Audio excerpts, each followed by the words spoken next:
hacemos con la ayuda de Miguel Otero, investigador principal del Real Instituto Elcano. Miguel, muy buenas tardes. Buenas tardes.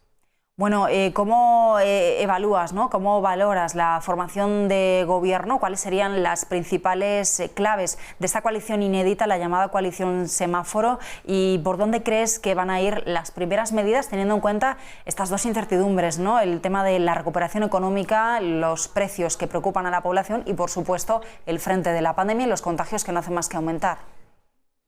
Sí, ayer los tres líderes, bueno, cuatro, porque los verdes tienen una pareja, ¿no?, que lidera el partido, pues en sus discursos todos hablaron del coronavirus.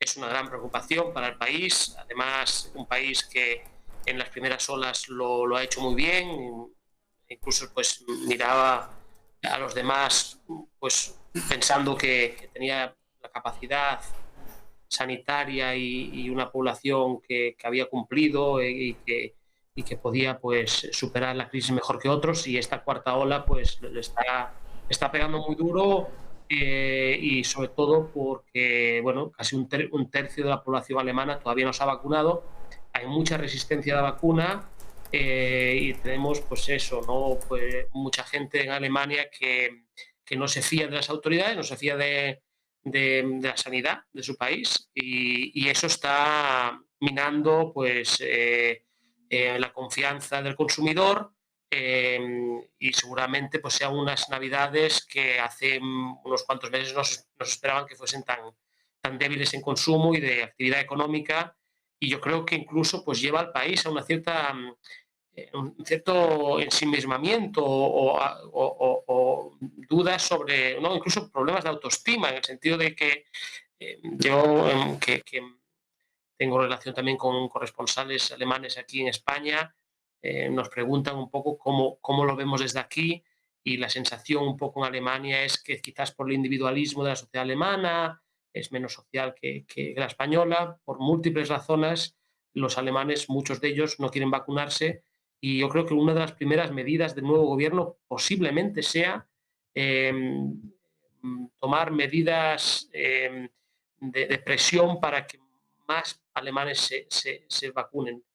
Scholz ya dijo que quizás sea necesario incluso obligar a vacunar a los alemanes, que iría en contra de la cultura alemana, de la obligación, pero la situación está tan grave que podía llegarse a ese extremo.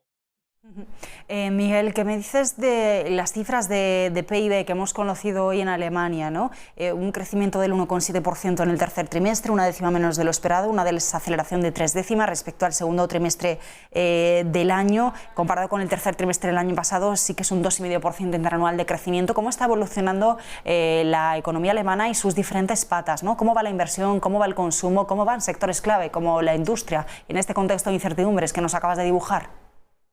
Bueno, estábamos hablando de las incertidumbres nacionales, de la sociedad y de la vacunación y del virus.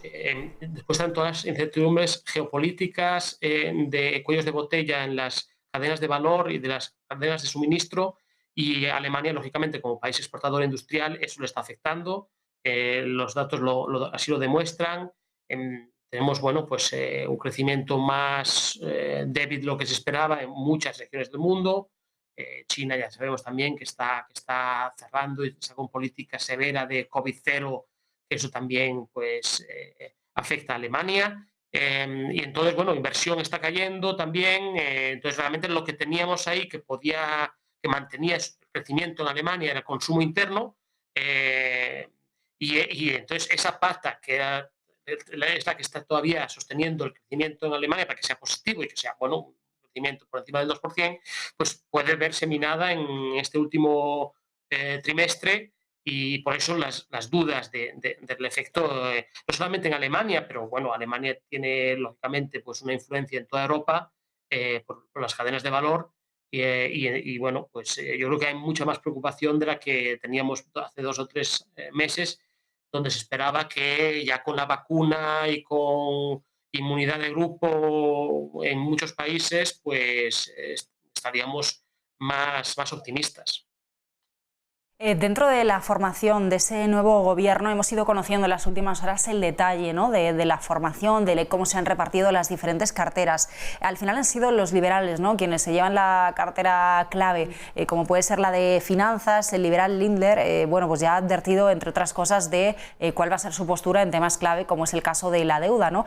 Por un lado, te quería preguntar cómo va a ser el encaje, ¿no?, entre las diferentes realidades dentro de esa coalición de gobierno, algunos a favor de inversión, de subir el salario mínimo, otros muy apegados a esa histórica postura alemana, ¿no?, de control del déficit, del gasto, de la deuda. Y por otro lado, con el nombramiento, ¿no?, de esa cartera de finanzas, ¿qué postura crees que podría tener de cara, bueno, pues a las políticas europeas, ¿no? Se ha hablado también incluso de que el papel de él podría volver a preocupar a los países del sur, recordando esos tiempos antiguos en que desde Alemania, bueno, pues había una firmeza en el control de la deuda, del déficit.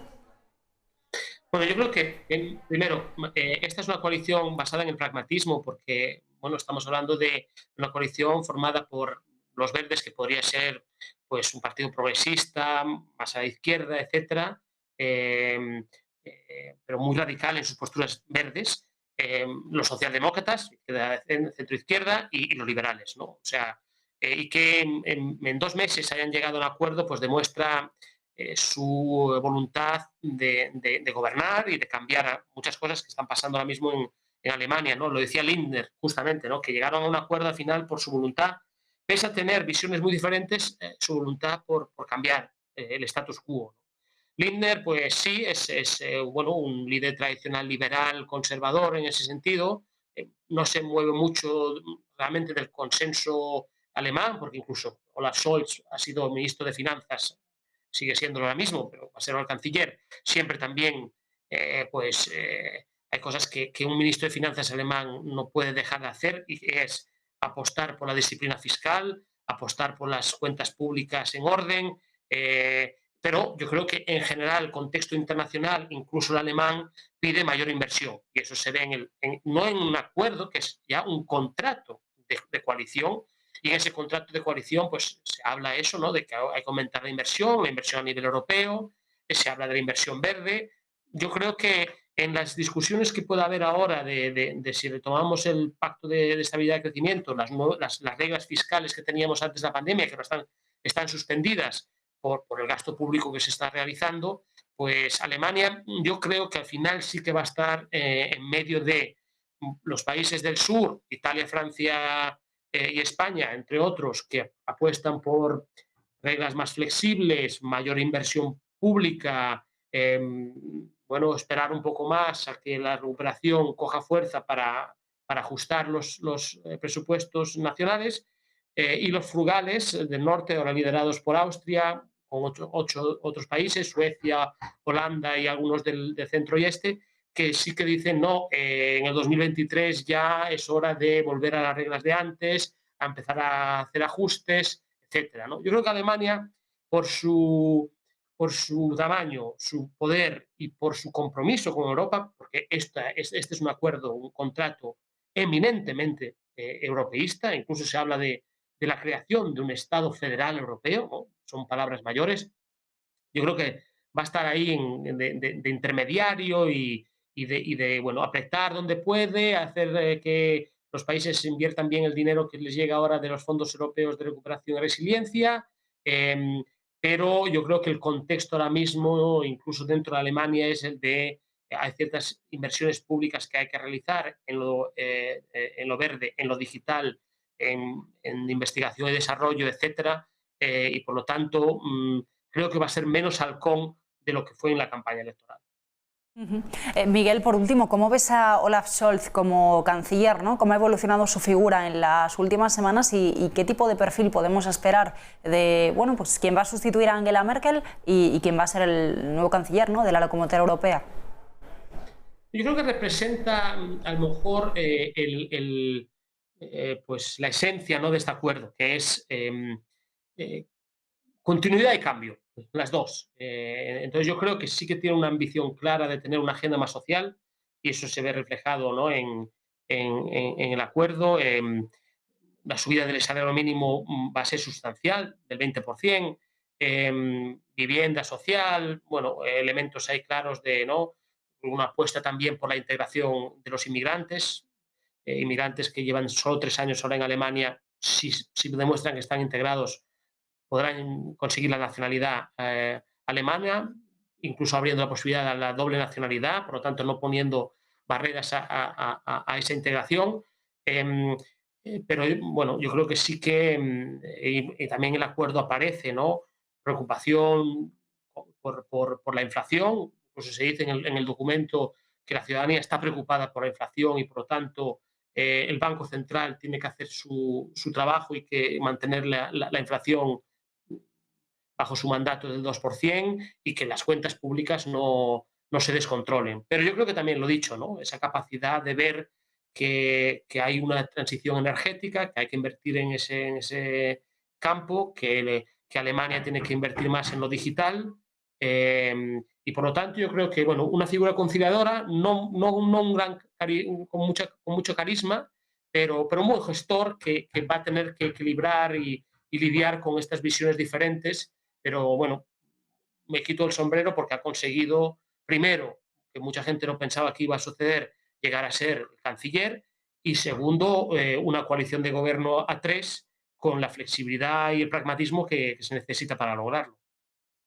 Miguel Otero, desde el Real Instituto Elcano, muchísimas gracias por acompañarnos. Conocemos un poquito más de esta manera el nuevo gobierno en Alemania y los retos económicos y políticos, sociales que tiene por delante, que no son pocos. Muy buenas tardes, Miguel. Hasta la próxima. La próxima, gracias.